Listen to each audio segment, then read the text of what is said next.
All right, so that was my challenge, so to speak, in creating a food video using only static shots, without moving my camera. And I'll show you a more detailed behind the scenes look of this video next week, but for now, I wanna share just a few tips that you can actually apply today that hopefully can help you create videos that are a little bit more engaging and overall just fun to watch. All right, so the first tip is that coverage is key. And what is coverage? Well, it's essentially what you film. Whatever it is your camera captures. And I know that sounds basic, but especially if you're shooting at home and with just one camera, shooting food on video can be really frustrating. So in thinking about coverage, the more you capture in terms of angles and multiple takes of each scene, the more flexibility you will have when you edit. For example, the scene with the whisking of the eggs.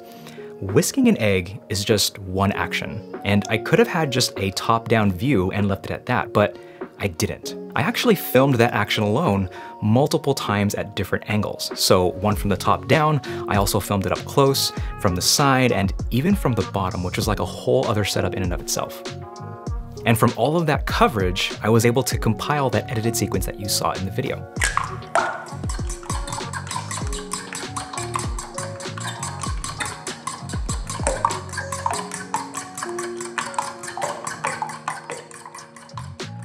All right, and my next tip is that what you deliberately choose not to show in your video may actually prove to show more.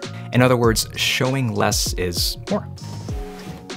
Here's what I mean. In the scene where I poured the eggs in the pan, notice how I didn't show the actual eggs cooking. It was just several shots of the pan and the spatula moving around. I did this because I thought it is such an obvious part of the process, so in me not showing it, I'm actually allowing the viewer to sort of imagine what it looks like to them. And in this way, even psychologically, it can keep them more engaged in the video because subconsciously, they're actively trying to imagine what the egg transformation looks like. All right, and my last tip, and I think this one can be really helpful, is to use juxtaposition. Now, what the heck is that? Juxtaposition is two things being seen or placed close together with contrasting effect. A lot of comedy writers actually like to use this principle for what is known as a comedic device. It's simply leading their audience to think that they'll say one thing, but they end up saying something else that catches the audience off guard. Take this example from Dry Bar Comedy on YouTube. I'm at that point where I realized I might need glasses for reading. You know what I'm saying? So yeah, so I had to make the hard decision, to stop reading.